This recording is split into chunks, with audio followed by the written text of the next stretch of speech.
las aguas revueltas en país fangoso. ¿Cómo salimos de esta Honduras? Una de ellas. Pero igual tuve otra opción.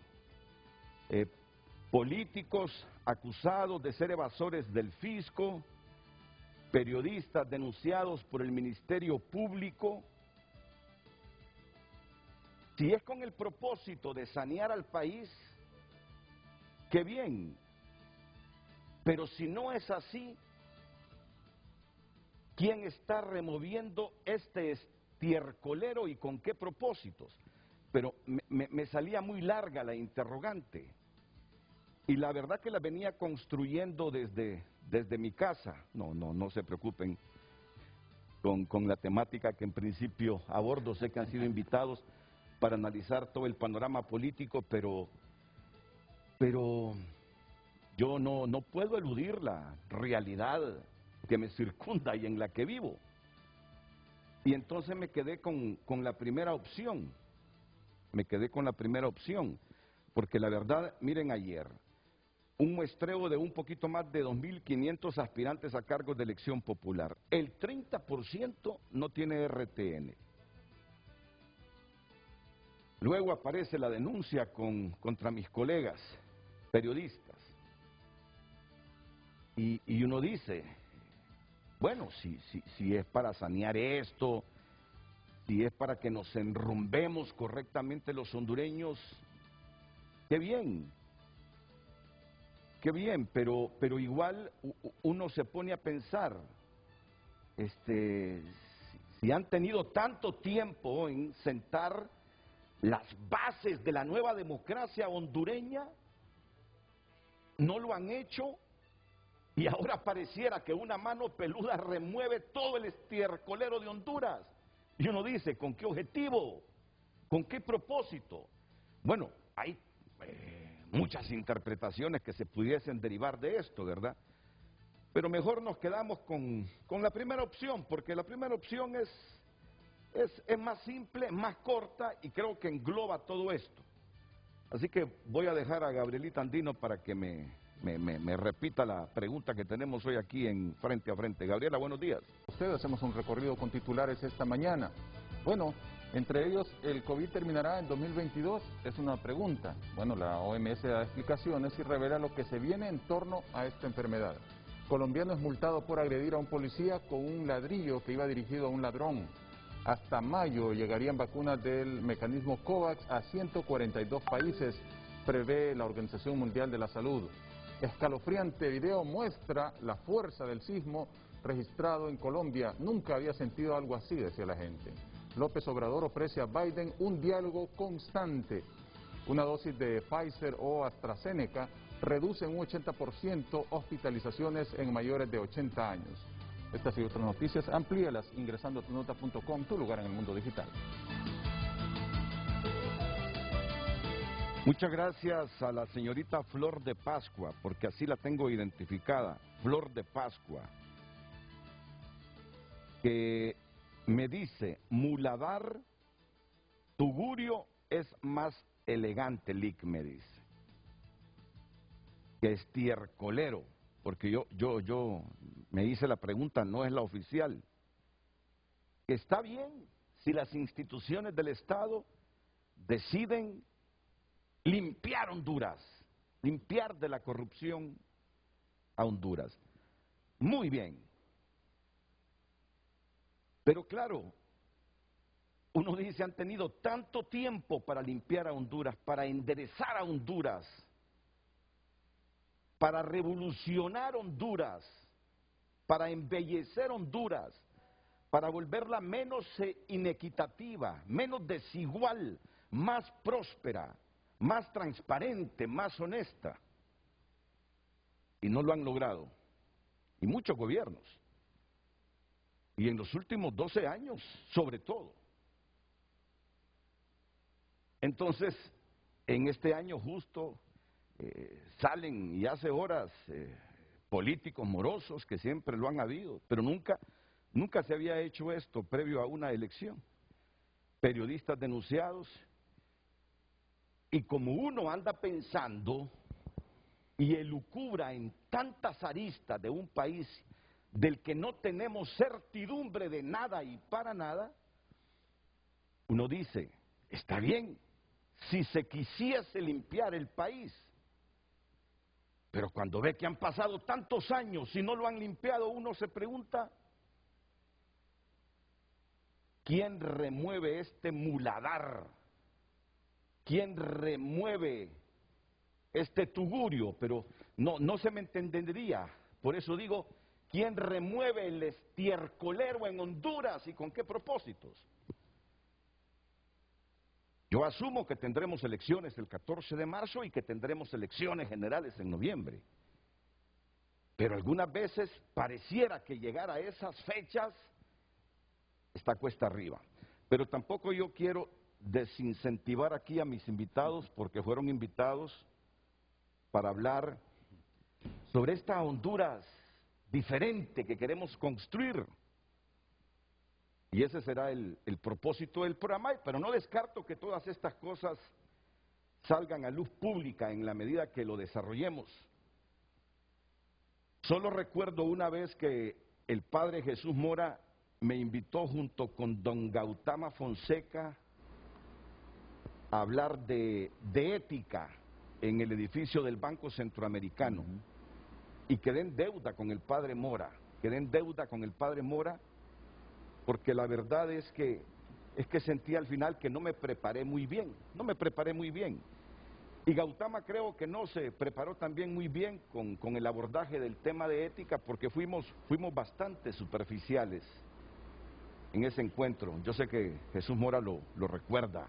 Esto fue hace como 13, 14 años.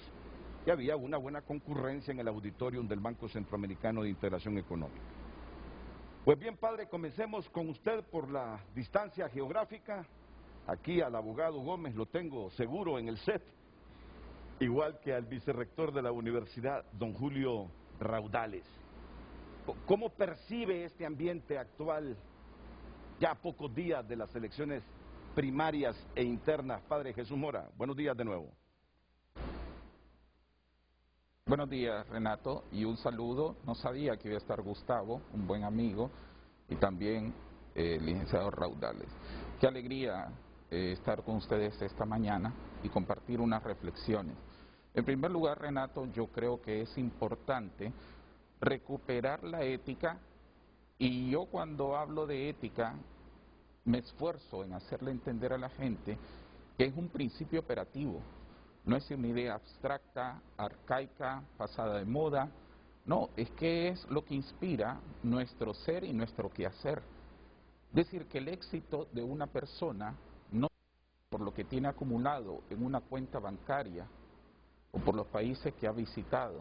Se mide porque uno tiene una conciencia tranquila, una familia estable, un ejercicio profesional en el cual se está realizando, y porque hace bien a la sociedad. Por eso se mide el éxito de una persona. Como decía el padre Ovidio, y lo recuerdo ahorita, aquel que gana el sudor con el pan de su frente y no con el sudor del de enfrente. Y yo creo que es importante reflexionar, porque a fin de cuentas, los problemas humanos, los problemas sociales, los problemas políticos, tienen como trasfondo un problema ético. Hay personas que hablan de una crisis de valores, y yo puedo afirmar que los valores no son los que están en crisis. Lo que está en crisis es la práctica de esos valores, y a eso le llamamos virtudes nosotros, porque de manera abstracta existe la puntualidad, pero de manera concreta existe la persona puntual. El funcionario honesto existe de manera abstracta, lo que existe de manera concreta es el funcionario. La honestidad existe de manera abstracta, pero en concreto existe el funcionario honesto. Y así podríamos enumerar muchos valores que se concretizan en la práctica y se le llaman virtudes. Demócrito, un filósofo de la época griega hace más de 2500 años, decía: todo está perdido cuando los malos sirven de ejemplo y los buenos sirven de burla.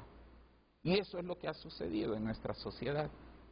poco a poco se ha ido deteriorando porque hemos quitado las bases sobre lo cual se sustenta el pacto social.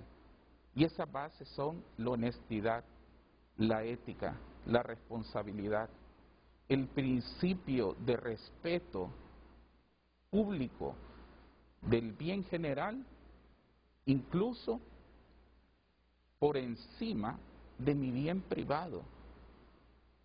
Aquí hemos vivido una absolutización del dinero. El dinero es algo importante, pero cuando afirmo que hay una absolutización es cuando lo consideramos lo único importante. Entonces, no importa cómo lo consiga, no importa a quién tengo que pisotear, no importa. Eso es lo que ha sucedido en nuestra sociedad. Entonces, yo creo que para mí resulta hasta un poco cínico que políticos señalados, no solamente porque no tienen un RTN o porque están evadiendo el fisco, políticos señalados en casos de corrupción estén lanzándose de nuevo. Entonces, ¿a qué punto hemos llegado en nuestra sociedad que incluso nosotros como individuos o como sociedad hemos llegado a silenciar esto? Yo diría que es oportuno recuperar esa carta de la Conferencia Episcopal de Honduras a principios de junio de 2019, donde decía: de nuestro corazón sale el clamor, basta ya, estamos cansados. Entonces yo estoy seguro que la ventaja en este proceso de elecciones primarias y luego la futura, las generales, las llevarán aquellos que no solamente de palabra hablen de principios, sino con sus hechos, que son los que preceden a las palabras y le dan respaldo y garantía a una persona. Hacerse de un buen nombre siempre será rentable para una empresa, para un político, porque la reputación es la carta de presentación de las personas y de las empresas y de la sociedad. Muchas gracias, Padre Jesús Mora. Don Gustavo León Gómez también viene con el propósito, la producción me dijo, de reflexionar sobre ese perfil que debe tener el aspirante a un cargo de elección popular. Como lo decía Jesús Mora, el vicerrector de UTH, basta ya y da coraje cuando uno mira esas planillas a cargos de elección popular y se encuentra justo con un montón de gente denunciada o que está siendo investigada por actos de corrupción. Así que le cedo la palabra a don Gustavo León Gómez. Es que ya estamos en la recta final, ya estamos en el conteo final para las elecciones primarias del 14 de marzo, donde elegiremos a las personas que en noviembre quedarán en manos de nosotros con nuestro voto para ser regidor de una alcaldía, alcalde, diputado o próximo presidente de la República. Muy buenos días, don Renato, licenciado Raudales, y mi querido amigo José Jesús, hasta San Pedro Sula, un abrazo. Primero que todo agradecerle esta primera invitación, me da mucho gusto estar aquí por primera vez, y la verdad es que la ciudadanía un poco ha rehuido la participación porque se ha sentido de alguna manera marginada, y los ciudadanos tenemos que sentirnos incluidos dentro de todos estos procesos. Entonces tomé la decisión de venir aun y cuando estoy en una situación profesional cómoda, pero no se puede tener comodidad en la vida si los demás no están cómodos, no se puede disfrutar de la vida si los demás no disfrutan, no se puede comer y ser feliz comiendo si los demás no están comiendo. Así que mi intención es estar aquí para hacer lo que yo hago, don Renato. Y yo me he dedicado toda mi vida, mis 26 años de ejercicio profesional como abogado, a asesorar empresas locales y multinacionales, incentivando la idea de que vengan a Honduras a invertir. Porque todos lo han dicho aquí hasta la saciedad, es la inversión, es la generación de empleo, lo que va a darle una oportunidad a Honduras. Y esto evidentemente depende de quienes dirigen nuestro país. Entonces cuando me dijeron, vamos a hablar de las elecciones son el primer paso que hay que dar. y la ciudadanía se tiene que involucrar. La primera pregunta que uno se debe hacer, bueno, ¿esto va a ser un proceso electorero o un proceso democrático? Porque hay una diferencia entre esos dos conceptos. Y como sabemos que tenemos grandes debilidades en el sistema electoral, muy probablemente, y estamos viéndolo reflejado en muchos anuncios, en muchas de las propuestas vacías que vemos, esto se trata de un proceso electorero. Entonces, ¿cómo se combate el proceso electorero en el que, además debemos reconocer, existe el ingrediente del fraude? Debe de haber voto masivo de la ciudadanía. La ciudadanía que nos está viendo debe de convencerse de que puede tener empleo, de que puede tener buena vida con sus hijos, de que puede tener educación, de que puede tener salud, porque esas son realidades en los países en los que las democracias funcionan correctamente. Pero para contrarrestar las debilidades del sistema electoral necesitamos ir a las urnas masivamente, porque ningún fraude va a poder con una votación masiva. Ahora, lo que yo puedo aportar desde mi perspectiva es, ¿cuál es la solución una vez que uno va a votar y luego elige a las personas correctas? Que venga esa inversión. Para que venga esa inversión tienen que haber tres elementos fundamentales. Tiene que haber buena imagen, tiene que haber gente competente y tiene que haber buena reputación y capacidades. Entonces, nosotros, el hondureño que va a ir a votar, tiene que mirar al candidato desde esa perspectiva y tomar la decisión en función de quiénes se van a volver atractivos para un inversionista en Nueva York, en Londres, en Japón, porque eso es lo que le va a dar el empleo. Los hondureños no queremos que nos regalen cosas. Yo estudié en la Universidad Nacional Autónoma de Honduras y pagué 300 lempiras semestrales para poder estar matriculado ahí. Y con eso, con esa educación, pude salir adelante. Esa posibilidad de escalar en la sociedad, de poder tener un trabajo que dé dignidad, es lo que el hondureño debe buscar. Entonces, la intención nuestra al estar aquí es poder orientar al pueblo hondureño en lo que podamos, los que hemos recibido, los pocos que hemos recibido educación privilegiada, gratuita, con el pago de los impuestos de todos los hondureños, poder orientarlos para que puedan discernir y escoger esas personas adecuadas, porque al escoger esas personas adecuadas vamos a tener lo que tiene Costa Rica, dentro de los 10 países que más inversión recibe, que viene Amazon, que viene Microsoft, que viene IBM, invierten millones y millones de dólares, como ocurrió en algún momento en la primera década de este nuevo siglo. Esa es la intención, don Renato, y estamos aquí para ser constructivos y colaborar. Muchas gracias, abogado Gustavo León Gómez. Julio Raudales es un hombre ya también con mucha experiencia, con mucho análisis. Estamos a escasos días ya, Julio, de las primarias e internas. Este es el primer gran filtro de un proceso electoral, las primarias. Este es el gran filtro, porque aquí nadie seleccionó, más que los dueños de los movimientos, a las personas que van a cargo de elección popular. Y muchas veces los dueños de los movimientos seleccionan a gente a la medida de su camisa, no necesariamente a los mejores, sino a los que creen van a responder a los intereses del dueño del movimiento. Y aquí es donde me parece está la primera imperfección de este sistema que tenemos los hondureños. ¿A quién vamos a elegir nosotros el próximo 14 de marzo? Al dueño del movimiento que se le ocurrió poner a este. Al otro dueño del movimiento que se le ocurrió poner a este. Y no quiero decir que todos los precandidatos presidenciales son malos o deshonestos.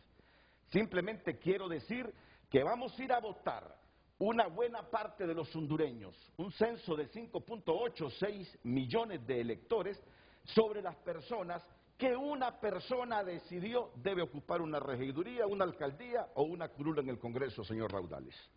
Gracias, Renato. Muy buenos días y un saludo al padre Mora, vicerrector de la Universidad Tecnológica Hondureña, y al abogado León Gómez, con quien ya hemos tenido la oportunidad de compartir, no necesariamente en medios de comunicación, pero sí por lo mismo que él estaba expresando ahora, debido a la inquietud que ambos compartimos por el tema de la inversión extranjera directa, ¿no?, en algunos espacios. Me parece que es muy interesante la introducción que ha hecho tanto el padre Mora como el abogado León Gómez. El tema de la inversión en el país es sumamente importante debido a que es lo que genera la esperanza de un mayor ingreso para los hondureños, Renato. Pero no hay que olvidar que los grandes pensadores en el mundo han reconocido la sujeción de los temas económicos a los temas políticos. Ava Lerner, uno de los más grandes economistas de la historia del siglo pasado, siglo XX, decía, en alusión a una frase de Vladimir Ilich Lenin, ¿verdad?, que Vladimir Lenin había dicho que la economía es la reina de las ciencias sociales. Ava Lerner, que era de por aquellos lados también, pero ya en los Estados Unidos, decía, sí, la economía es la reina de las ciencias sociales siempre y cuando estén arreglados los problemas políticos, ¿no? O sea que todo lo que dice el abogado León Gómez de la importancia que tiene la buena imagen del país, la confiabilidad para que venga la inversión, está sujeto al hecho de que tengamos buenos políticos, buena política. Y esto me recuerda a mí a John Adams, uno de los fundadores de la democracia norteamericana, Renato. Uno de los coautores, por cierto, de la Constitución de los Estados Unidos, ¿verdad?, de los 7 artículos originales de la Constitución de los Estados Unidos, que decía, yo quiero estudiar política y guerra, decía él, porque deseo que mis hijos estudien ingeniería, matemáticas, ciencia, biología, y mis hijos deben estudiar ingeniería, matemáticas, biología, ciencia, para que a su vez sus hijos estudien arte, estética. O sea, él hablaba de que en las sociedades se va evolucionando, ¿verdad?, y que es importante que alguien se haga cargo de lo básico, que es la política, para que esa sociedad vaya creciendo, ¿verdad? Lamentablemente, en nuestro país, esta situación nuestra sociedad no ha seguido estos modelos y nos encontramos ahora, como bien decías al comienzo de tu alocución, en un estercolero, ¿verdad? No se puede llamar de otra manera, ¿no? No podemos usar eufemismos. Yo recuerdo, Renato, que ya tengo mis años, no soy jovencito como don Gustavo acá, que cuando dijo que él pagaba 300 lempiras, yo dije, pucha, yo pagaba 40 lempiras, ¿verdad?, en la universidad. Yo creo que vos también, ¿verdad? 45. Sí, 40, 45 lempiras por semestre, ¿verdad?, cuando estudiábamos. No podemos desconocer, por ejemplo, que hace 20 años había una gran expectativa, exactamente 20 años, Renato, 2001, iban a haber elecciones en el país, acababa de pasar el huracán Mitch por el territorio en el 98, y luego a partir del 99 iniciamos un proceso fuerte de construcción de una estrategia para la reducción de la pobreza porque nos iban a condonar la deuda. Así es que las expectativas estaban al tope, imagínate. El mundo se había volcado al país para reconstruirlo y además nos iban a condonar prácticamente el 60-70% de la deuda externa, ¿no?, que ya nos estaba ahogando. Y recuerdo que Jeffrey Abina, que era el representante del Sistema de Naciones Unidas acá en Honduras y del PNUD,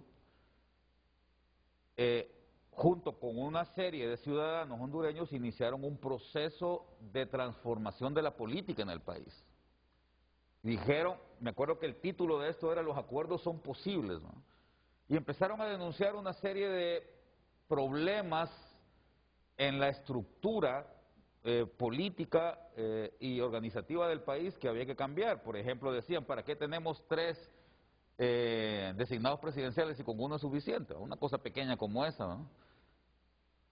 ¿Por qué tenemos politizado el tema de la rendición de cuentas y por qué no creamos mejor un tribunal independiente como a máxima jerarquía para el tema de la transparencia y la rendición de cuentas en el país? ¿para qué tenemos un tribunal de elecciones que sea representado por los partidos políticos existentes si podríamos ciudadanizarlo mejor y crear un tribunal de alzada superior donde 3 ciudadanos sin distingo político puedan ser los árbitros adecuados de los procesos electorales? Y así sucesivamente hubo una gran cantidad de cambios. Recuerdo el entusiasmo con que los partidos políticos en aquel momento que existían, que eran 5, empezaron este proceso. Y hemos visto, Renato, bueno, todo esto se aprobó. Se hicieron sendos cambios a la Constitución de la República en aquel año y se refrendaron luego el año siguiente, el 2002, ya con el licenciado Maduro de presidente y una nueva Corte Suprema de Justicia, etcétera. Y había una expectativa al tope. Lamentablemente hemos visto cómo todo ese proceso de construcción que se dio en aquel momento, con supuestos acuerdos generados desde la ciudadanía, impulsados y con el acompañamiento de Naciones Unidas, se han venido desmoronando. Y a mí me alegra que haya personas como vos, y como yo sé que hay muchos televidentes que están a la expectativa con lo que puede suceder este 14 de marzo. A mí me parece que es correcto. Yo quisiera también ser optimista, ¿no? Pero cuando yo examino el proceso, veo de dónde venimos, Renato. Que hace apenas 4 años, hace apenas 3 años, en el año 2018, iniciamos el año, en enero del 2018, con una crisis al tope, con gente en la calle, exigiendo que se revirtiera la situación política que se había dado en el 2017 con unas elecciones que no gozaban de ninguna credibilidad. Y durante todo ese año, las mismas Naciones Unidas hicieron un esfuerzo también para ver si era posible que algunos cambios se dieran para que el proceso al que estamos abocados ahora no vaya a adolecer de los problemas que se tuvieron en el 2017. Y sin embargo, prácticamente los cambios no se dieron, Renato. Y estamos en una situación muy similar.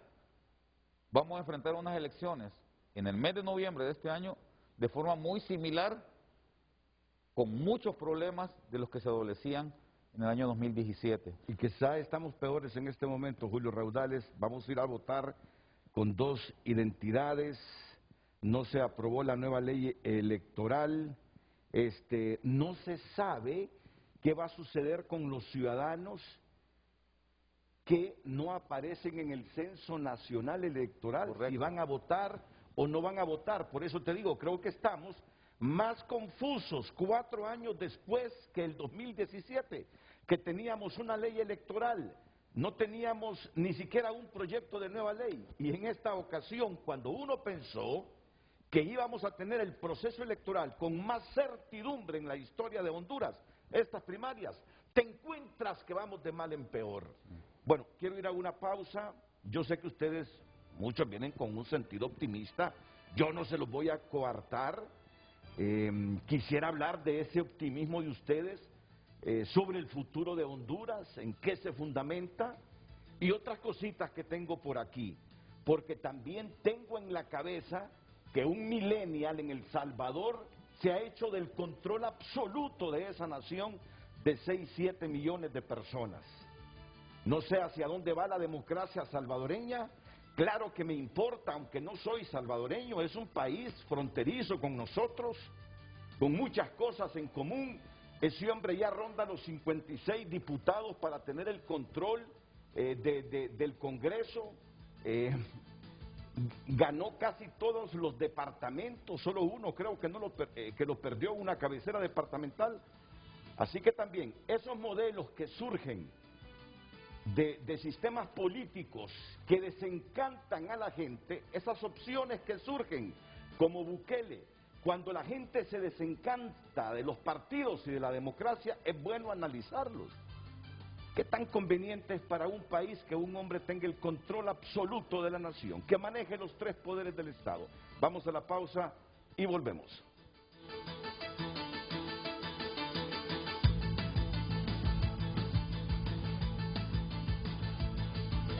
Ya volvemos con Frente a Frente gracias a 1. Tenemos muchas formas de decir amigo, pero una sola para decir mejor calidad en combustibles. Damos lectura de inmediato a sus mensajes en nuestras redes sociales. Eduardo Facusé, el problema siempre radicará en la falta de aplicación de justicia y la ausencia de castigo para los que irrespetan la ley. Nadie ha hecho respetar la ley en nuestro país. Cuando llegue un líder que haga respetar la ley, ese será el día que tendremos una nueva Honduras.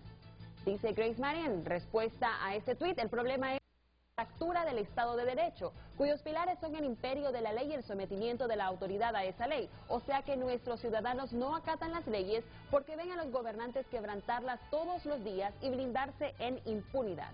Roger Danilo López, Dios cuide y bendiga a Honduras. Un último mensaje de un sobreviviente, fácil, que en este gobierno que le ha causado tanto daño en tan poco tiempo a esta nación renuncie. Todo el pueblo hondureño exige la salida de Juan Orlando Hernández. Agradecemos sus mensajes a través de nuestras redes sociales. Continuamos con el programa. Pido, Gabriela, que leas hoy todas las participaciones del público. Es decir, muchas veces estamos apretados, con mucha pausa comercial, con muchos invitados y tenemos que limitar las participaciones, pero hoy solo son 3 los panelistas, así que exploremos todas nuestras cuentas en redes sociales porque es bueno escuchar a la gente. Solo quiero resumir lo que pasa en El Salvador. Con mayoría calificada de parte de Nuevas Ideas, así quedaría conformada la Asamblea Legislativa 2021-2024 según los datos que presentaba ayer el Tribunal Supremo Electoral, luego de escrutar el 90% de las papeletas de la elección legislativa y municipal del pasado domingo. Hasta las 5 de la tarde y después de 7.611 actas, de un total de 8.451, Nuevas Ideas contabilizaba 1.371.104 votos a su favor, los cuales le valían para alcanzar 56 diputados en el Congreso, un hecho que en el periodo de la posguerra no había sucedido en el país. Después de esa guerra civil de los salvadoreños con cerca de 100.000 muertos, no había ocurrido nada similar, que un partido dominara con 56 diputados el Parlamento. La mayoría calificada implica, fíjense bien, que Nuevas Ideas no necesitaría de ninguna alianza con ningún otro partido político para poder realizar elecciones de segundo grado, como el fiscal general de la República, magistrado de la Corte Suprema de Justicia, procurador general de la República o procurador para la defensa de los derechos humanos, dado que todos nombramientos se consiguen con 56 votos, los mismos con los que se aprueba el presupuesto general de la Nación y se pueden realizar reformas a la Constitución de la República. Creo que no hay presidente en el mundo, a menos las dictaduras que hay en el mundo, que tenga el control que en democracia Nayib Bukele ha conseguido en El Salvador. Ahora, es lo mejor en una democracia, ese control absoluto del Parlamento, la potestad de elegir al fiscal que quieras, al procurador que quieras, a los jueces que quieras. Eso es bueno en una democracia, lo hablaremos más adelante. Pero no quiero perder el norte del programa de hoy y la pregunta que formulamos ahí con toda claridad. Gabriela, por favor, ¿cómo salir de esta Honduras? Así es, licenciado. Aguas revueltas en país fangoso. ¿Cómo salimos de esta Honduras? Es el tema de este martes para que continúen participando a través de nuestras redes sociales. Padre Mora.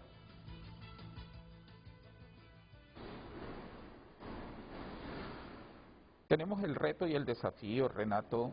Yo creo que en el sector educativo aquí habemos dos profesionales que trabajamos en el área de la educación y es importante recordar cuáles fueron los 4 pilares señalados por la UNESCO como pilares de la educación preparándonos para el siglo XXI. Es importante recuperarlo. Jacques Delors y otros especialistas elaboraron ese informe en 1996 y dijeron que la educación descansa en estos 4 pilares. Aprender a ser, es decir, y ahí radica la ética en ese primer punto.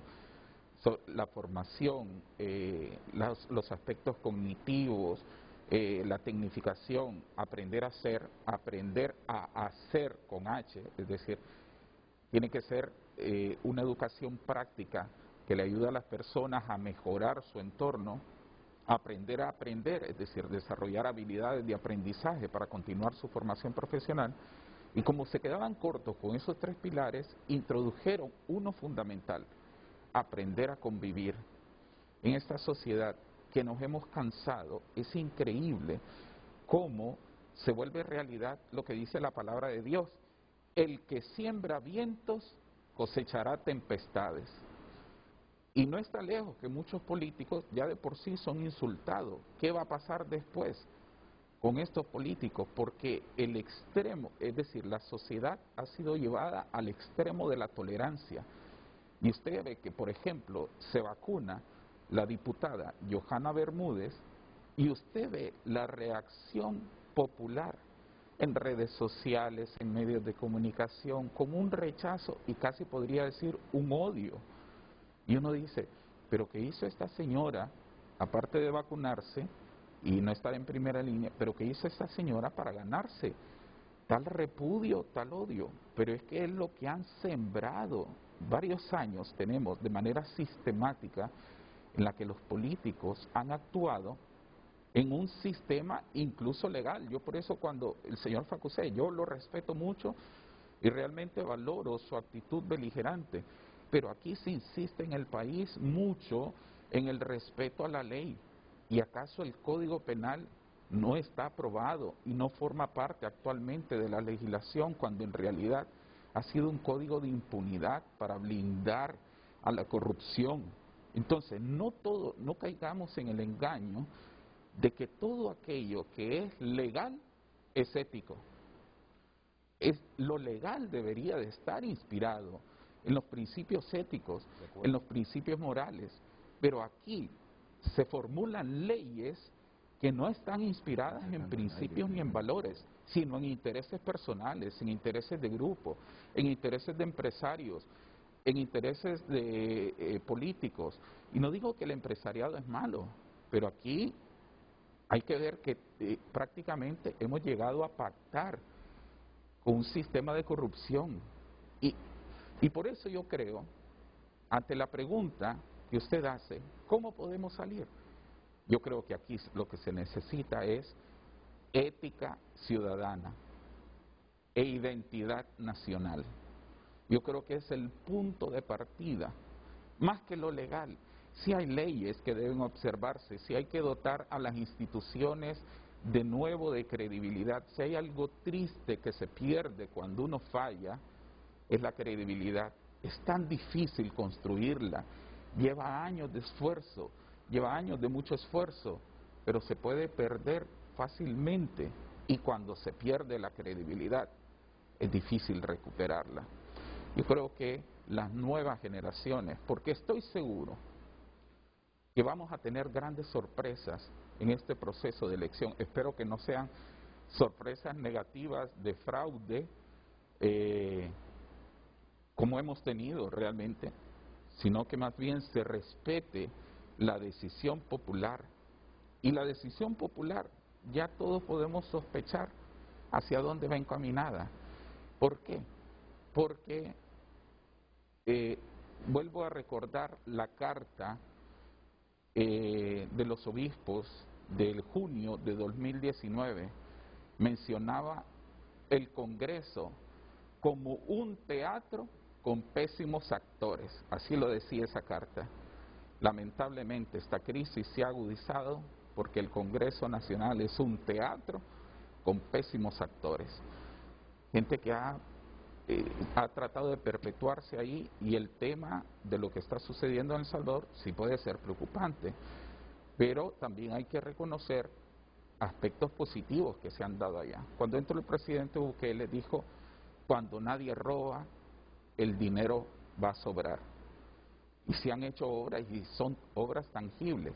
Y hay un riesgo, porque ninguna dictadura es buena.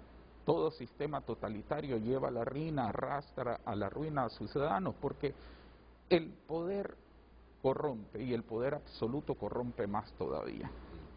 Así que yo creo que hay que recuperar, de nuevo, vuelvo a insistir, el tema de los principios de la ética que inspire tanto la legislación como el ejercicio profesional, como el ejercicio político, porque se están invirtiendo, muchas veces invertimos en infraestructura, invertimos en muchas otras cosas, pero no invertimos en una educación y en una formación ética.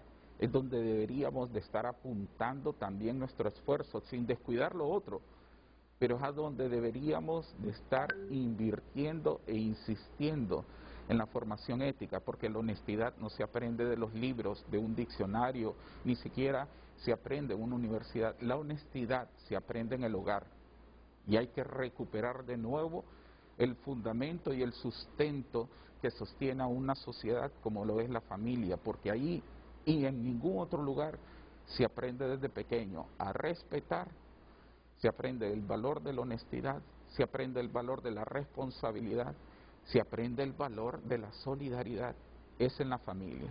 Entonces yo creo que comienza por ahí. Es un proceso largo, pero vuelvo a insistir, no todo lo legal es ético y hay que incluso volver a revisar, creo yo, van a tener ese reto los nuevos gobernantes, porque sé que va a haber una renovación en todo sentido, para depurar aquello que se ha legislado que es contrario a los intereses del pueblo. En un minuto, ¿usted está optimista de que a partir de las elecciones del 14 de marzo revirtamos muchas cosas que nos tienen como nación a la saga en cuanto a desarrollo humano y en cuanto a otras mediciones que hacen los organismos especializados para determinar la prosperidad de un país, de un pueblo, Jesús Mora? Yo estoy optimista. ¿Sabe por qué, Renato? Porque hay un elemento propio de la idiosincrasia hondureña, se llama esperanza, una planta indestructible. Ni los políticos han podido acabar con ella, porque aún el que sale huyendo, esos 6.000 migrantes que salieron en el mes de enero, llevaban como bandera la esperanza de un futuro. Es lo que nos permite luchar y salir adelante y seguir creyendo, no en políticos, pero sí en seguir pensando que podemos salir adelante. Y estoy seguro que esa característica propia de la idiosincrasia hondureña, esa planta indestructible que se llama esperanza, es el punto de partida. En el libro de Daniel, dice el profeta Daniel, haciendo una especie de inventario de lo que ha perdido, dice, como una gran lamentación, ya no tenemos profetas, ni jefes, ni un sitio donde ofrecerte primicia, pero hemos conservado un corazón contrito y humillado, así lo expresa en el libro de Daniel. Y ese es el punto de partida que sirvió a Israel para reconstruirse bajo la mirada de Dios. Y eso es lo que yo creo que existe en Honduras. Hay unas cualidades tan propias de nuestra cultura como lo son la fe y esperanza, y eso es punto de partida para volver a comenzar. Bueno, Gustavo, para seguir con su línea de pensamiento, ojalá que tengamos una elección masiva y ojalá que se respete la voluntad de la población el próximo 14 de marzo. Como dijimos, yo no soy tan optimista porque sé que este proceso está cargado de más incertidumbre que el anterior, que el del 2017. Pero bueno, como dice el padre Mora, esa esperanza es inherente a todos los hondureños. Uno solo espera que se respete la voluntad de la gente votando masivamente y que no te encuentres en la noche del 14 de marzo con denuncias de que están manipulando en los subsiguientes días, con denuncias que están manipulando los resultados de las primarias y que aquellos que saben cómo quedar en el primer lugar de candidato a diputado vuelven a triunfar sobre la voluntad popular. Ahí está mi gran pesimismo en torno a este asunto. Pero bueno, Gustavo, Tú me decías hace algunos minutos, o nos decías anoche, me gustaría hablar del perfil, de cómo debe ser el candidato al cargo de elección popular. Tu ideal es que el que sea diputado, que el que sea regidor, alcalde o presidente, reúna estos valores. ¿Cuáles valores? Sí, antes que todo, si no ocurre lo que usted describe, don Renato, no hay democracia. Lo que hay es un proceso en el que la gente va a depositar un papel en una caja. Si no se respeta la voluntad del pueblo, no hay democracia. Y el pueblo no valora lo que no tiene. Segundo, sí soy optimista porque veo una juventud muy activa, veo una nueva generación pujante que está intentando hacer una diferencia. Y el pueblo hondureño, y aquí me voy a permitir opinar en función de una elección que no es la presidencial, porque usted habla del perfil de la gente. Son pocos los candidatos presidenciales y creo que es muy fácil identificar aquellos que tienen las cualidades necesarias. Pero yo me voy a una elección todavía más importante con el respeto de los candidatos a la presidencia de la República, y es la elección del Congreso Nacional. Honduras no va a salir del fango que usted describe ahí si no tiene un Congreso Nacional que responda a los mejores intereses de los hondureños. Y una elección que puede hacer verdaderamente la diferencia en Honduras para los próximos 10, 15 años es la elección de la Corte Suprema de Justicia. En Honduras no hay seguridad jurídica porque la Corte Suprema de Justicia no está. Desde hace 40 años se viene eligiendo por conveniencias políticas, por conveniencias económicas. Y no solo son los políticos los que participan de esta situación, también son los empresarios que quieren participar en un juego en el que las reglas no se les aplican cuando se les tienen que aplicar a ellos, pero se le deben aplicar a todo el mundo.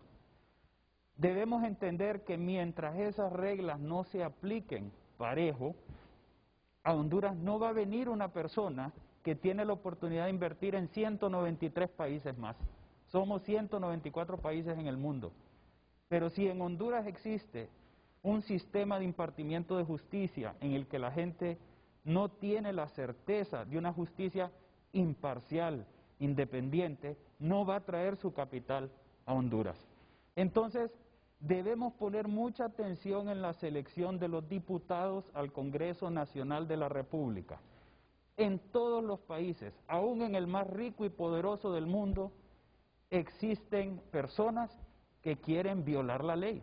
Existen personas que se quieren perpetuar en el poder. Vimos el caso de lo que ocurrió en la elección reciente en Estados Unidos de América. El Congreso, demócrata. El Senado, republicano. El presidente propone 3 magistrados a la Corte Suprema de Justicia y el Senado los escoge.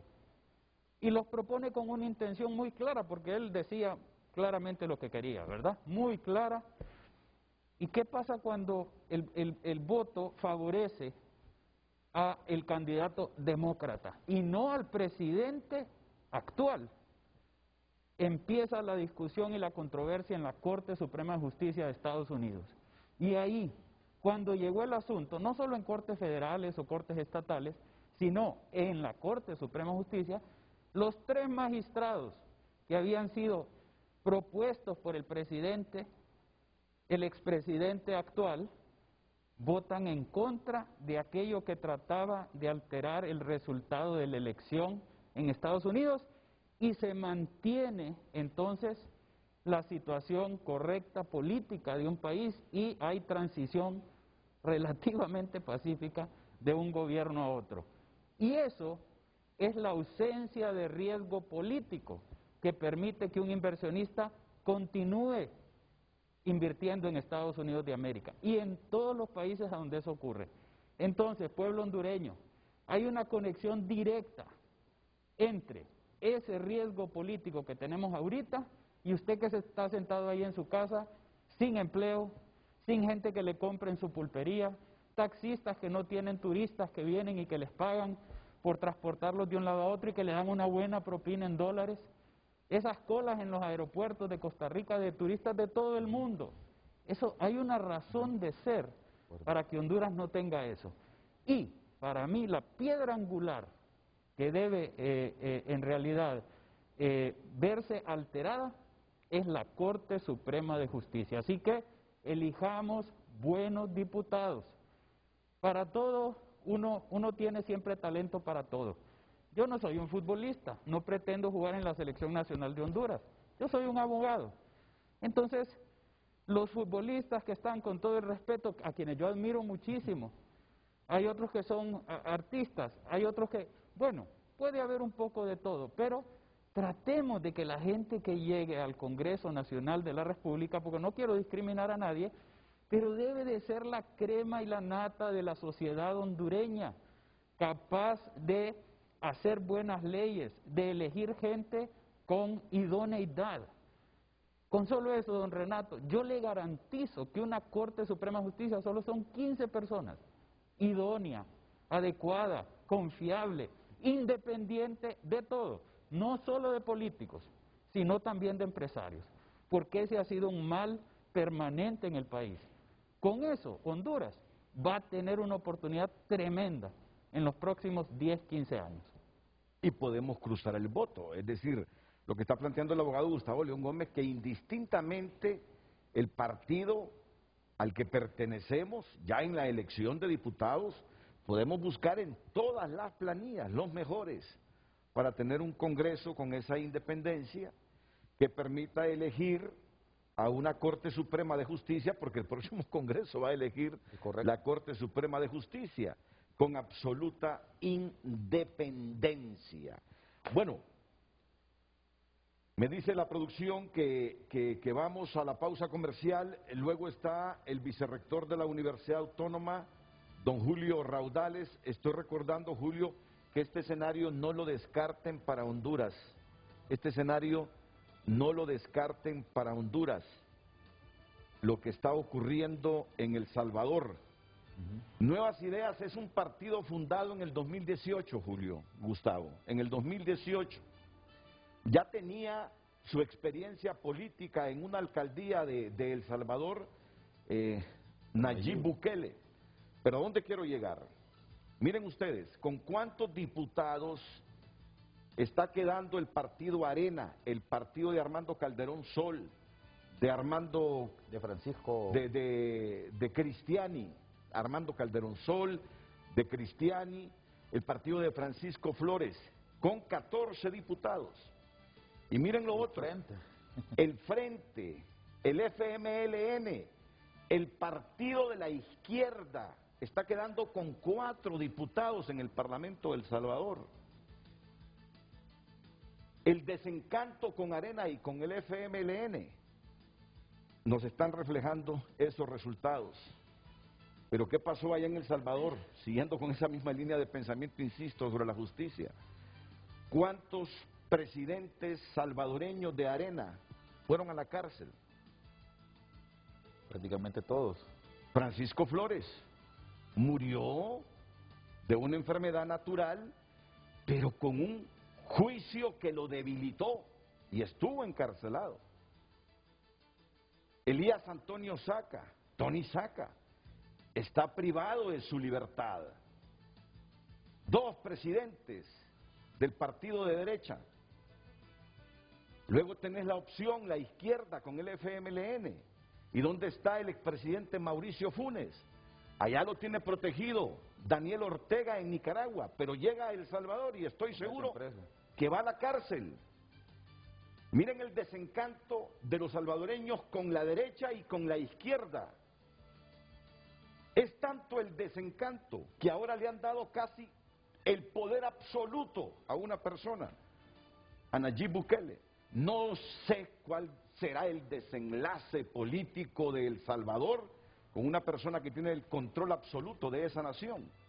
Como lo decía el padre Mora, el poder absoluto corrompe absolutamente. Ojalá que El Salvador sea la excepción, pero todas las experiencias nos dicen eso. Caminamos hacia ahí los hondureños, Gustavo, Jesús Mora, Julio Raudales. Tanto es el desencanto en esta élite política tradicional que nos enrumbamos hacia esos escenarios salvadoreños ¿O hay muchas diferencias entre ellos y nosotros como para que nosotros continuemos en esta incertidumbre permanente de cada 4 años creer que las cosas cambian? Pero como lo decía Julio Raudales, vemos a un país en franco retroceso. Pausa y volvemos.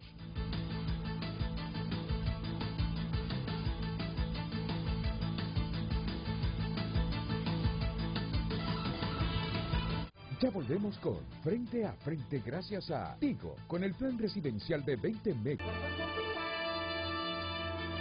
Continuamos dando lectura a sus mensajes. Marco Matamoros: fango, barro blanco y viscoso, a veces con restos orgánicos. Nunca es tarde para lavar este barro orgánico de los medios de comunicación, de la nueva y vieja clase política. Es oportuno para votar con inteligencia y no por colores ni amistad. René Gaspar Segales: expulsando al golpismo con unidad férrea de todo el pueblo hondureño para recuperar la soberanía. Álvaro Gallego: tomando el ejemplo de El Salvador, sacando del poder a los de siempre, y eso es posible solamente si actuamos. Ricardo Méndez: hay que votar en masa por gente nueva, no por los mismos. Ya no hay credibilidad en políticos tradicionales. Busquemos caras nuevas y gente joven y comprometida para que se tomen las riendas del país y se aplique la ley como debe y exista una verdadera separación de poderes. Lourdes Mejía Jaguar: hay que aglutinar a todos los sectores civiles, buenos que superan con mucho a todos los políticos y sus seguidores en este país. Diego Bertrán: no es desprestigiar la opinión de los invitados, pero solo los mismos dando las mismas opiniones. Hay muchas más personas que podrían dar su punto de vista para salir del lodazal que nos metieron los políticos corruptos. David Nolasco: no es tan relevante quién revolvió el estiércol como la falta de ética profesional de los colegas. Era un secreto a voces que simplemente estalló con fechas y montos exactos. ¿Qué dice el Colegio de Periodistas? ¿Callarán los medios de comunicación? Sí, vivimos en impunidad. Luis Hernández: con medios beligerantes y honestos que no sean comprados por el gobierno y hacer el juicio político al dictador ligado al narcotráfico. Un último mensaje de Madel: soy empresaria y no entiendo cómo los diputados pueden postularse con deudas a un puesto público. Los negocios no podemos operar si no tenemos requisitos básicos como estar pendientes con la SAR y alcaldía. Por eso no sale Honduras adelante, porque la ley no aplica para todos. Agradecemos sus mensajes y participaciones. Continuamos con el foro. ¿Te sorprende el escenario político salvadoreño? Siempre relacionándolo con nuestra situación, Julio. No me sorprende, y quiero traer a colación una entrevista que le hicieron al famoso escritor salvadoreño, que yo recomiendo la lectura de sus libros, por cierto. Es un gran novelista, Horacio Castellanos Moya, un hombre que nació hace 63 años acá en Tegucigalpa, por esos azares de la vida, pero que es salvadoreño. Y ahora trabaja es un profesor connotado, egregio, allá en las universidades de los Estados Unidos. Y él dijo: a los latinoamericanos nos encantan los caciques, en una entrevista que le hizo el diario El País de España, ¿no? Refiriéndose justamente a eso fue unos 3 días antes de las elecciones de El Salvador del domingo. No me sorprende, Renato, porque la primera década de este siglo estuvo marcada por esos cacicazgos en Latinoamérica. Hay que recordarlo. Y hay que recordar el contexto en que estos caciques llegaron a la presidencia de sus países respectivos, ¿no? En primer lugar, ¿quién podría ignorarlo? Venezuela, ¿no? 1998, 2 partidos absolutamente marcados por la corrupción, un país signado por el cansancio de su ciudadanía, ¿verdad? Y un líder carismático que emerge aprovechando ese cansancio y que se queda hasta que muere 14 años después en el poder en ese país, y que además genera un halo de cambio justamente centrado en esos cacicazgos en prácticamente toda Latinoamérica, y tenía a su alrededor como eje fundamental al señor Correa en Ecuador, al señor Morales en Bolivia,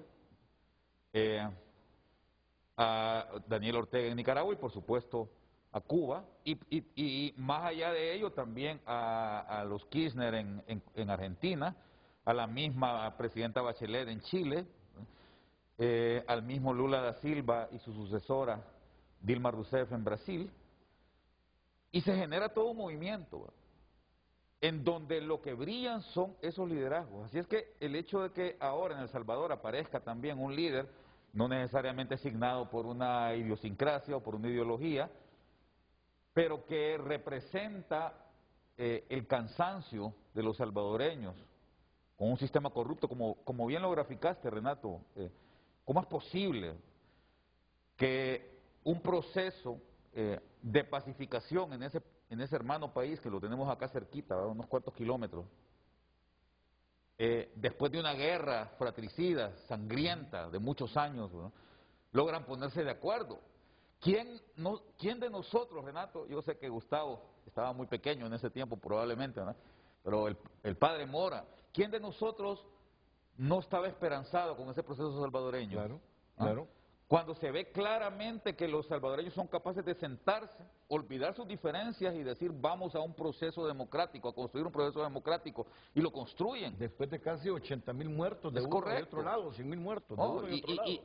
y con víctimas reconocidísimas a nivel mundial, como el ahora santo Monseñor Romero, ¿no?, y el poeta Roque Dalton, ¿no? ¿Quién no conoce en el mundo a Roque Dalton y a Monseñor Romero, ¿no?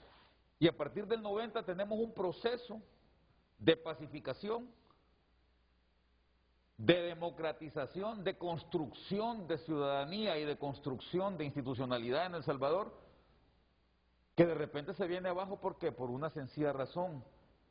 Porque daba la impresión, Renato, de que la democracia no construye o no logra dar esas respuestas que la gente espera. La construcción institucional, mira, yo no puedo estar más de acuerdo con lo que el padre Mora decía allá en San Pedro Sula.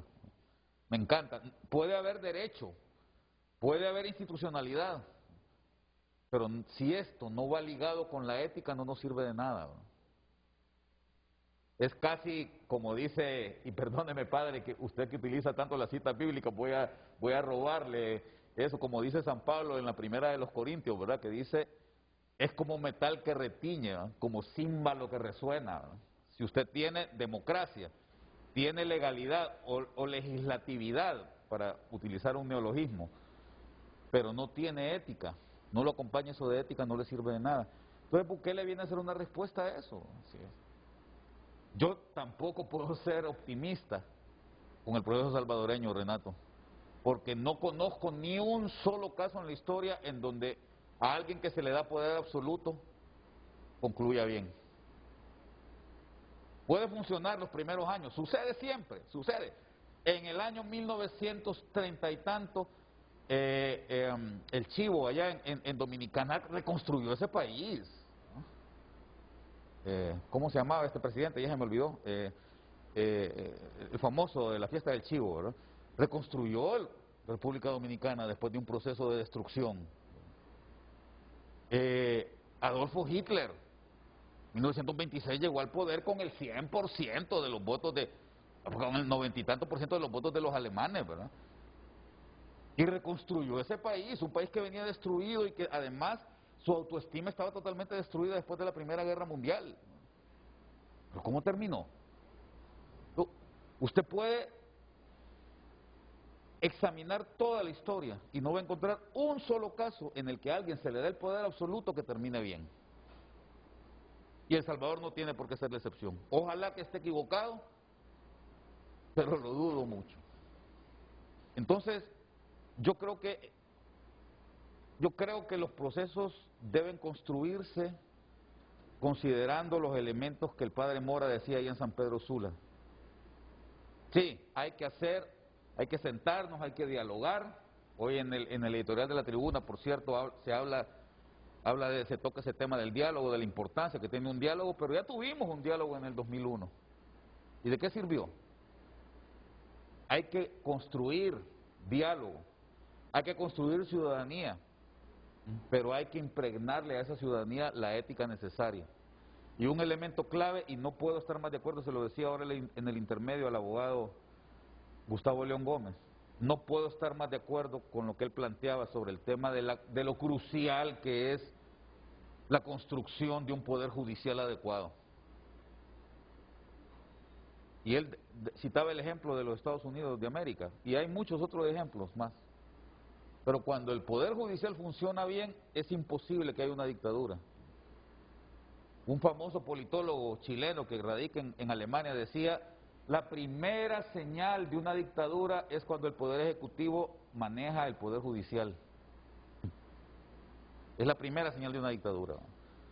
Entonces hay que ponerle cuidado a eso, pero yo quisiera ser pragmático en esto, Renato. No podemos esperar milagros, y en esto acompaño al escritor Horacio Castellanos Moya, salvadoreño. No son los grandes mesías, no existen los mesías en política. Tenemos que construir el proceso, poco a poco, con visión, pero además considerando la ética como el elemento fundamental. Es tiempo de una nueva pausa comercial. Retornamos con Jesús Mora, Gustavo León Gómez y Julio Raudales.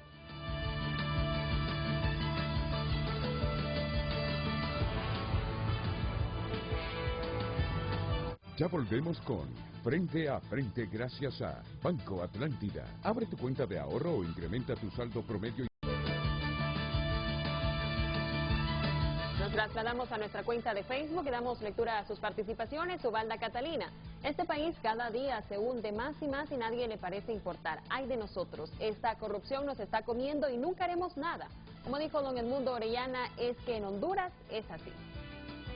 Juan Carlos Segovia: Honduras significa la distancia entre un punto A y un punto B. No significa lo más bajo ni lo peor, como lo utilizamos con frecuencia con el nombre de nuestro bello país Honduras. Javier Muñoz: lo revuelven los que quieren que salga a la luz pública la clase de corruptos que quieren seguir gobernando. El cáncer de este país es la clase política, que solo quieren llenar sus bolsillos a costa del hambre del pueblo. No les importa el bien común, solo descalfar al país. Estamos fregados con tanto pícaro que quiere llegar a cualquier costo para seguir matando al pueblo de hambre. Carlos Galindo: no hay deseo de cambiar las cosas en Honduras porque los dirigentes están bien y los que no nos tienen amenazados por la fuerza, unos con armas legales e ilegales, porque este es un país donde gobierna la ley del más fuerte. Y hoy tenemos unos legales como los militares y policías y otros ilegales como las maras y pandillas. Como decía un mexicano, y ahora ¿quién podrá defendernos? Y en un segundo mensaje, por último, el poder absoluto corrompe absolutamente, y eso ha sucedido en Honduras con el gobierno que tenemos, y por otro lado manteniendo un pueblo enfermo, con hambre e ignorante, para que con poco sigan estos cerdos que viven en el fango que nos mantienen. No hay nueva ley de elecciones, pero sí hay nueva ley o código penal nefasto donde nadie irá preso por corrupción en un país sin ley, y el más fuerte manda, el brazo armado. Cuando aparezca un líder ético, honrado, justo y que pueda cambiar estas leyes y los que la aplican, empezará un cambio, y hay que dividir las elecciones para que no aparezca el famoso voto en plancha por la mentira de que si no, no habrá gobernancia. Aquí la gobernancia se ha convertido en dictadura. Agradecemos sus mensajes, continuamos con el programa. Bueno, rectifico, quien me sugirió que era más elegante muladar o tugurio que estiercolero es el abogado José Antonio Portillo de La Ceiba. Ha salido publicado hoy también el informe del Departamento de Estado sobre Honduras, que dice que los traficantes explotan el territorio hondureño para el tránsito de cocaína con destino a los Estados Unidos y precursores químicos utilizados para producir drogas ilícitas, que Honduras es un país de tránsito clave de cocaína con destino a Estados Unidos. La cocaína también transita por Honduras luego de hacer su primera llegada a otros países, que durante los primeros 9 meses de 2020 las incautaciones de cocaína excedieron las de 2019, pero aún quedan desafíos importantes para interceptar las drogas ilícitas que transitan por Honduras por tierra, aire y mar, que el cultivo de coca a pequeña escala ha estado presente en Honduras durante al menos la última década, aunque las fuerzas de seguridad hondureñas han encontrado y destruido cada vez más campos en los últimos 2 años. No hay suficiente información para evaluar la calidad de la hoja que se cultiva. Y dice el Departamento de Estado: continúa la voluntad política del gobierno hondureño de combatir el narcotráfico en coordinación con las fuerzas del orden de los Estados Unidos. La Ley de Soberanía Aérea de Honduras revisada, que entró en vigor en agosto, es un posible primer paso hacia el fortalecimiento de la cooperación entre los Estados Unidos y Honduras en la lucha contra el tráfico aéreo de drogas. Que la corrupción combinada con las bajas tasas de recaudación de impuestos priva a los organismos encargados de hacer cumplir la ley, los tribunales y los fiscales de los recursos necesarios para detener el flujo de drogas y llevar a los traficantes ante la justicia. Habla de la corrupción que sigue estando muy extendida en las instituciones públicas y privadas. Las autoridades hondureñas identifican y llevan ante la justicia policías, militares y otros funcionarios gubernamentales involucrados en el tráfico de drogas y delitos relacionados. En enero de 2020 el gobierno de Honduras dejó expirar el mandato de la misión de la OEA de apoyo contra la corrupción y la impunidad en Honduras Maxi. Que las empresas comerciales que se utilizan comúnmente para blanquear fondos incluyen las que operan en los sectores de automóviles y bienes raíces, empresas de remesas, casas de cambio de divisas, cooperativas de crédito, el sector de la construcción y la ganadería. Además, la corrupción y los vínculos con el crimen organizado en los sectores público y privado continúan siendo generalizados y los ingresos ilícitos de la corrupción pública están sujetos a lavado de dinero. Lo último del Departamento de Estado sobre Honduras. ¿Tiene algún comentario, abogado? Terrible para la imagen del país y para... Las empresas comerciales que se utilizan comúnmente para blanquear fondos incluyen las que operan en los sectores de automóviles y bienes raíces, empresas de remesas, casas de cambio de divisas, cooperativas de crédito, el sector de construcción y la ganadería. Además, la corrupción y los vínculos con el crimen organizado en los sectores público y privado continúan siendo generalizados y los ingresos ilícitos de la corrupción pública están sujetos a lavado de dinero. Y un país que se describe de esa manera es un país que pasa a ocupar el último lugar como opción para un inversionista, porque sabe que no va a poder competir en iguales términos, en iguales condiciones, si no incurre en actos de corrupción. Y en Estados Unidos, por ejemplo, hay una ley que se llama el Foreign Corrupt Practices Act, es la ley anticorrupción aplicada a las empresas estadounidenses que funcionan alrededor del mundo, que contiene sanciones que pueden acabar con una empresa global. Sí, entonces ellos no pueden venir a operar en un país en el que existe este ambiente definitivamente. Eso es lo que tenemos que lograr, ¿verdad? Que la imagen de nuestros dirigentes, de nuestros candidatos presidenciales, de nuestros presidentes y sus acciones denoten que el país funciona de otra manera, ¿verdad? Y eso es lo que hace que, vuelvo al ejemplo de Costa Rica, que no nos gusta referirnos a los ticos, pero hay que reconocer que han logrado eso y esa estabilidad política, esa estabilidad económica, un poder judicial muy respetado, ha logrado que eso llegue y el pueblo costarricense entonces tiene oportunidades. Y miren qué interesante. El lavado de dinero en Honduras se deriva principalmente del tráfico de estupefacientes por parte de grupos delictivos organizados y del producto ilícito de la corrupción pública. Honduras no es un centro financiero regional o extrarregional.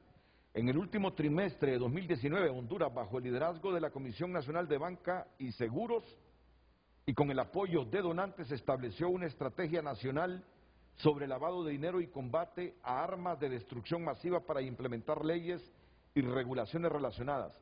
El lavado de dinero en Honduras se deriva de la actividad delictiva nacional y extranjera. Las organizaciones locales de tráfico de drogas y los sindicatos del crimen organizado controlan la mayoría de las ganancias ilícitas que pasan por el sistema bancario formal y la economía sumergida.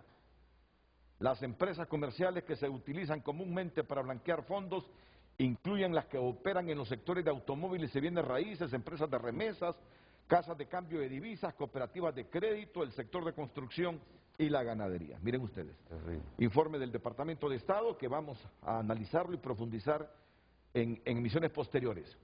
Yo no rehuyo a tocar estos temas porque siempre los hemos cuestionado, Jesús Mora, el asunto de los medios de comunicación y los periodistas. Ahora que ha surgido esta denuncia, que entiendo está en los tribunales de justicia por el Ministerio Público, sobre comunicadores que no han sustentado sus ingresos, ¿qué valoración tiene? Yo le pediría a todos ustedes, sé que son hombres con independencia, con un criterio correcto, que sin ambajes, sin tapujos, sin temores, porque no los tienen, hablemos de esta temática, porque si vamos a intentar cambiar, hay que cambiar todos. Hay que cambiar todos. Hay que hacer cambios en esa superestructura. Yo creo en esa superestructura. Yo no soy marxista, pero creo en esa superestructura. Y creo que esa superestructura en el país hay que cambiarla. Bueno, entonces, ¿qué valoración tiene sobre esta situación planteada? Porque nos vemos obligados, medios de comunicación y periodistas, a reflexionar también, porque no solo se trata de enjuiciar a otros, ver la paja en otros y no vernos como medios de comunicación o como periodistas. Padre Mora.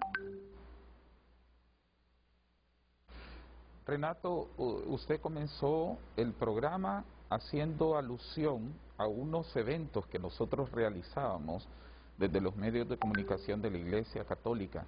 Eran las jornadas de comunicación social. El Papa, el Magisterio, siempre acostumbrado a emitir un documento con ocasión de la celebración del Día Mundial de las Comunicaciones.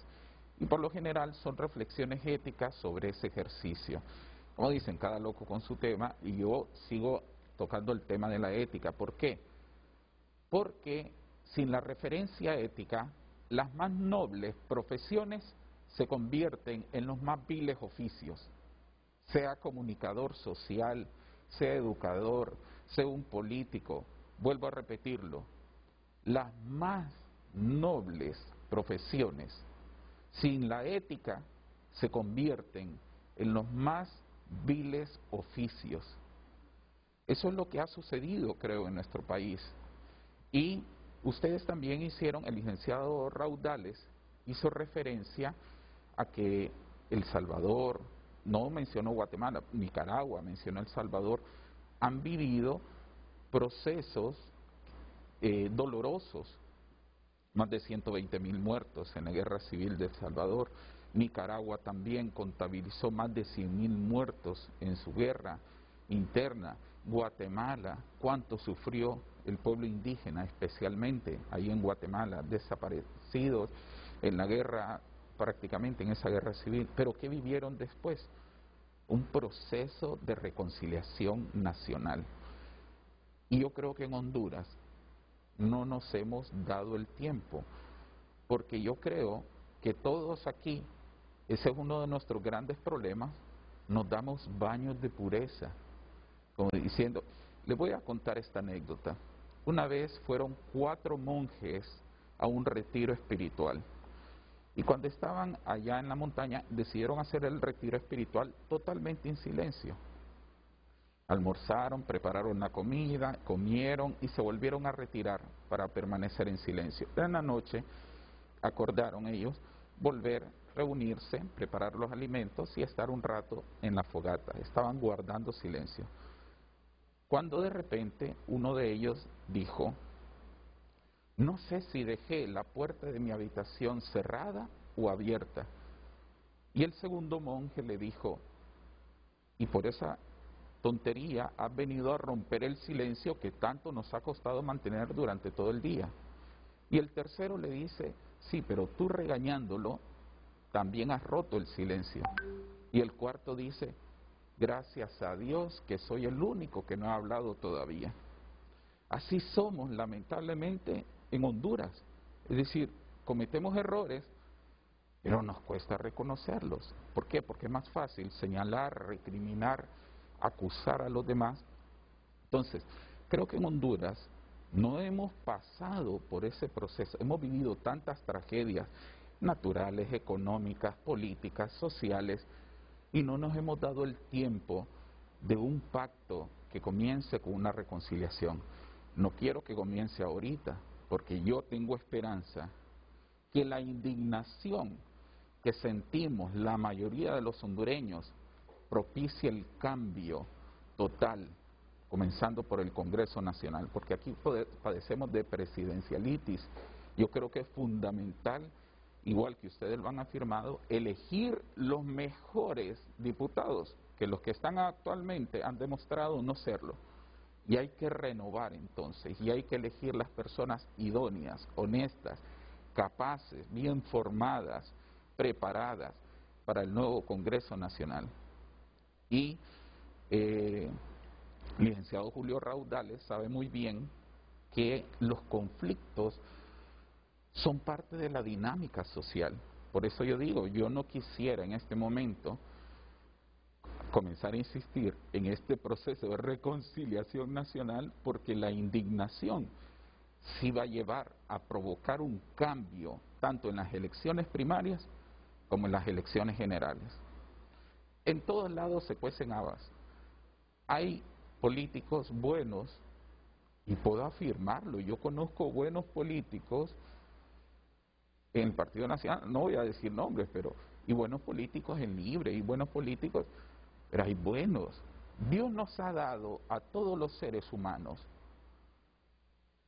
un medio para poder determinar qué es lo bueno y qué es lo malo. Se llama conciencia. Santo Tomás de Aquino fue un poco más allá y habló de conciencia antecedente, la que nos, como un semáforo, nos alerta, como en una señal en amarillo, o perdón, en rojo, más bien, pone, hay que detenerse. Concomitante, le llamaba él, a que el momento la conciencia nos reprocha cuando estamos haciendo algo malo. Y consecuente cuando la conciencia, ya sea que nos reproche o nos premie por algo bueno que hemos hecho. Entonces, el problema no está en decir qué es correcto y qué es incorrecto, sino en tener la voluntad para hacer en todo momento lo correcto. Yo como ciudadano, los políticos, los medios de comunicación, usted lo ha mencionado. Esas jornadas de reflexión ética tienen que volver. Yo recuerdo que con periodistas españoles teníamos allá en Tegucigalpa las jornadas de reflexión ética. Y usted sabe que el periodismo, si bien había sus casos, no es como está en la actualidad. Las personas que creen que algo es delito solamente cuando sale a luz pública. Actuar bajo impunidad es peligroso para todo un país, porque nos vamos acostumbrando entonces a decir, bueno, aquí hay un desorden, o nadie me castiga o nadie va a enjuiciarme por un delito que he cometido. Así que yo creo que es muy importante, y vuelvo a repetirlo, Renato, toda profesión, cuando no tiene ese referente ético, por muy noble que sea la profesión en sí, se vuelve un vil oficio. Y aquí debemos de tener todos, siempre tomar en cuenta que yo pertenezco a un grupo, no solamente tengo una responsabilidad individual, sino corporativa. Es decir, pertenezco a un grupo y por lo tanto esos principios éticos debo de respetarlos porque no solo me afectan a mí, sino al grupo al cual yo pertenezco. ¿Tiene alguna valoración sobre esta temática, abogado Gustavo León Gómez? Gracias, don Renato. Estas son conductas que se han venido normalizando. Lamentablemente iniciaron, bueno, y la corrupción es un tema que se puede hablar desde el siglo antepasado y antes de eso, pero estas conductas particulares y la normalización de estas conductas es algo que ha logrado que en la actualidad muchos sientan que no están haciendo nada malo. Recuerdo el caso de un empresario que en algún momento planteó una situación de una comisión a cambio de una intervención para una compra con una secretaría. Yo estaba presente ahí. Y lo planteaba como un negocio. Y decía, bueno, es un negocio, a este le pago la comisión, le pagamos al Estado, todos salimos bien. Y no se daba cuenta que al pagar esa comisión encarecía el valor del producto que el Estado compraba y por lo tanto defraudaba el mejor interés de la población. Tenemos que darnos cuenta que hay muchas cosas que hacíamos que estaban mal hechas, conductas equivocadas orientadas por un interés personal en muchos casos, por ambiciones, ¿verdad? Tenemos que entender que nuestra ambición debe de ser el mejor interés del pueblo, de la población, que lo que necesitamos son oportunidades, no beneficios inmerecidos. Entonces, eso es lo que ha ocurrido. Hemos dado ese ejemplo también a la juventud, lamentablemente. La juventud ha visto que hay caminos fáciles para llegar al éxito material, porque califican lo material como el éxito. Tenemos que cambiar y yo finalizaría diciendo, esto no es un problema de que las instituciones lo van a resolver, lo tenemos que resolver nosotros. Honduras no es malo, los hondureños nos hemos encargado de no hacer de nuestro país un buen país. Así que asumamos esa responsabilidad. Julio. Sí, mira, yo creo que luego de lo que de las cosas de las que nos hemos enterado, y justamente en esta mañana que has leído todo este informe que saca el Departamento de Estado también sobre Honduras, creo que todos estos elementos deben de motivarnos a una reflexión, Renato. Vos hablabas al comienzo de 2.500 diputados que se analizaron, de los cuales el 30% ni siquiera tiene un registro tributario nacional. Sí. ¿Verdad? Estamos hablando, si son 2.500 y se habla del 30%, estamos hablando de 750 personas que aspiran a un cargo público, y no hablemos de que no pagan impuestos, ¿no? Eso ya es otro pisto. Ni siquiera están registrados como tributantes, ni siquiera cumplen con un requisito básico, no para ser diputado, porque ni la Constitución ni la ley orgánica del presupuesto dicen que tenés que tener un registro tributario nacional sino para ser ciudadano. Lo que la ley ordena, Renato, es que desde el momento en que vos sos ciudadano, a los 18 años, tenés que tramitar tu registro tributario nacional, como tramitas también tu tarjeta de identidad, tu licencia de conducir. Entonces, aquí tenemos mira, Renato, aquí tenemos un elemento que de verdad debe hacernos reflexionar como país. Aquí, en este set, han estado sentadas personas que son funcionarios públicos y que están aspirando a un cargo de elección popular ahorita, y la ley es taxativa. Dice que una persona que ostenta un cargo en el Ejecutivo no puede aspirar a un cargo de elección popular, tiene que renunciar 6 meses antes. Y sin embargo están haciendo campaña política, Renato. Entonces, cuando en un país caemos en ese descaro, en donde simple y sencillamente a mí se me antoja no cumplir con la ley, lo que ha llegado, ese es un indicativo de que debemos de reflexionar como país. Yo menciono, y creo que tal vez alguna vez lo mencioné también en este mismo plató, una novela, la novela que más me ha impactado de las que escribió Mario Vargas Llosa, o las que ha escrito Mario Vargas Llosa, mejor dicho, porque sigue escribiendo, es Conversación en la Catedral. Yo la recomiendo siempre, ¿no? Me parece una obra de arte esa, quizás la obra que lo inmortalice a él, ¿no? Y esa obra comienza con un periodista parado en la puerta de su periódico, ¿verdad?, reflexionando. Y voy a utilizar la palabra que utiliza Vargas Llosa, ¿eh? Él dice, estaba el periodista pensando, viendo los carros pasar en la calle, y dice, el periodista estaba reflexionando y dice, ¿en qué momento se jodió el Perú? Esa es la palabra que utiliza él, ¿no? Y me pegó tanto esa frase que dijo él, ¿verdad?, que me puse a pensar yo también, ¿en qué momento se fregó Honduras, ¿verdad? Y a mí no se me olvida, Renato, me voy a tomar solo un minuto para decirlo. Yo estaba muy pequeñito cuando volvimos a la democracia, tenía yo 16 años. Yo nunca en mi vida había vivido en democracia, ¿eh?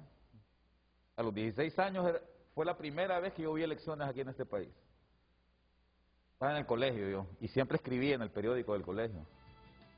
Se me olvida. Y recuerdo la ilusión con la que yo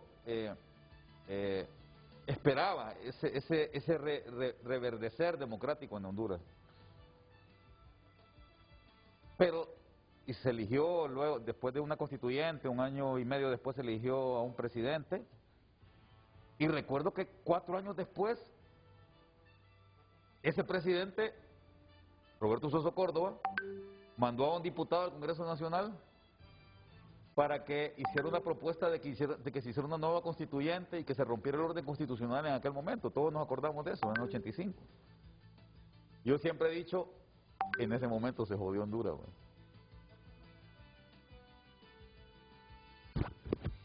Porque después hemos tenido diputados, Renato, ígneos diputados, diciendo a la Constitución de la República hay que violarla las veces que sea necesario, con todo el descaro del mundo. Cuando un diputado te dice eso, Renato, creo que es el momento en que tenemos que empezar a pensar, ¿no? Fíjate qué interesante, el presupuesto actual del gobierno central es de 168.000 millones de lempiras, ¿no? Y el gobierno solo va a recaudar, ya lo dijeron en el presupuesto, 85.000 millones, o sea, más de la mitad va a ser por préstamos, pues. Y de esos 85.000 millones de lempiras que va a recaudar el gobierno, que se va a recaudar por tributos este año, 2021, 85.000 millones, ¿no? 42.000 son para pagar la deuda. Y 48.000 son para pagar sueldos y salarios, ¿no? O sea, 48 más 42 son 90.000 millones. ¿Qué vamos a hacer para reconstruir este país, Renato? Si solo en esas dos cosas ya se nos fue toda la plata que vamos a recaudar, ¿no? Entonces yo vuelvo otra vez al mismo elemento, ¿verdad? Mientras no nos dediquemos como nación a construir reglas que sean obedecidas, que estén impregnadas de ética, va a ser muy difícil que cambiemos. Va a ser muy difícil que volteemos esta cultura en la cual todo es normal. Los periodistas entienden que es normal que se les pague a ellos un contrato proveniente de fondos públicos y lo exigen. Así de simple, ¿verdad? Lo exigen. Y no solo ellos, ¿verdad? Como decía el abogado acá, también los contratistas, ¿verdad? Es normal. Mira, yo recuerdo que yo estuve de consultor una vez,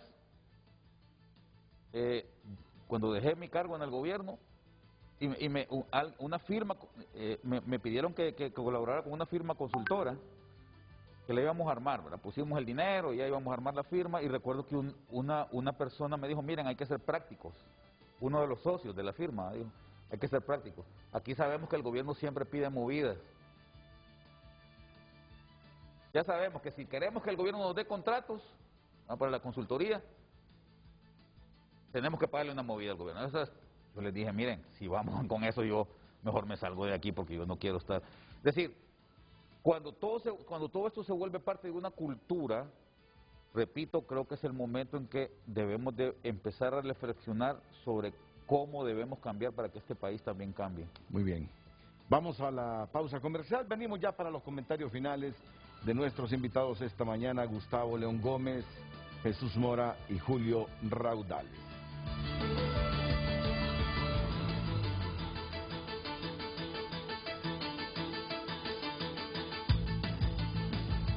Digital, prestigiosa revista, coloca a Roatán entre las 5 mejores islas del mundo para vivir tras jubilarse.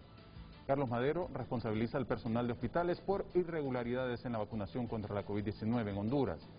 Coronavirus, Honduras roza los 171.000 casos de COVID-19. Desgarrador video, así reaccionó migrante hondureño que viajaba a Estados Unidos cuando le informaron que habían asesinado a su madre. Estas y otras noticias, amplíelas ingresando a tunota.com, que es, sin lugar a dudas, tu lugar en el mundo digital.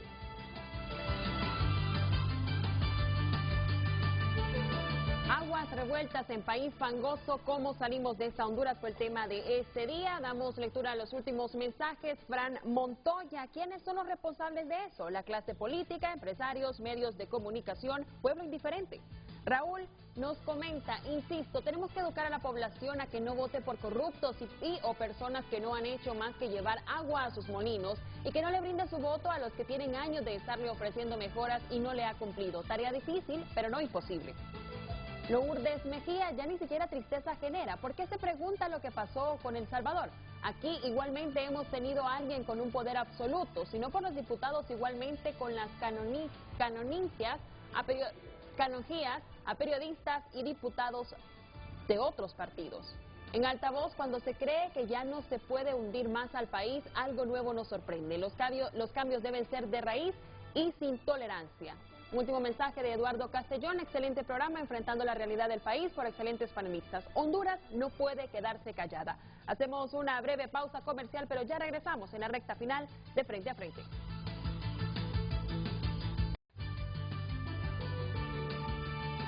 Bueno, muchas gracias al padre Jesús Mora, vicerrector de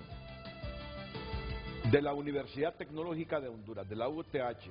Muchas gracias, padre, por atender siempre nuestras invitaciones. Muchas gracias. El padre Gracias, Jesús Mora. Renato. Muchísimas gracias, Renato. Y lo que quiero concluir, yo comencé al inicio diciendo o citando a Demócrito que todo está perdido cuando los malos sirven de ejemplo y los buenos sirven de burla. Pues yo quisiera cambiarlo. Yo decía, todo puede comenzar de nuevo cuando los honestos sirvan de ejemplo y los corruptos sean rechazados. Y Belkis Carranza, en un comentario que no se leyó, decía: los causantes del desastre, llámesele hospitales móviles y muchos otros latrocinios que ha habido en este país, están plenamente identificados. Así que nos acercamos a un proceso de elecciones internas y sé que va a haber cambios y luego un proceso general. Lo que define a una persona no es tanto lo que dice, sino lo que hace. Así que votemos por personas probas y honestas. E insistamos en la ética en todos los ámbitos, en la vida privada y en la esfera pública. Gracias al vicerrector de la UTH, Jesús Mora. Tengo unos 30 segundos, abogado Gustavo León Gómez. Y siguiendo la línea de José Jesús, decía Martin Luther King: no me atemoriza la maldad de los malos, sino la apatía de los buenos. Vayan a votar, escojan bien. Si queremos cambiar, debemos escoger personas distintas. Gracias, Muchas gracias, abogado. Y el vicerrector universitario, don Julio Raudales. Muchas gracias, Renato, por la invitación. No me voy a desdecir, pero quiero hacer hincapié en que sí hay una esperanza para el país. Más allá del pesimismo, hay una esperanza, y esa esperanza está, como bien decía el abogado León Gómez, en esa juventud que yo siento que viene con una nueva perspectiva del país. Muchas gracias y adelante. Bien, muchas gracias de nuevo a ustedes y en especial a todos los que nos siguieron dentro y fuera de la geografía nacional. Las mañanas del 5 a continuación aquí en la pantalla líder.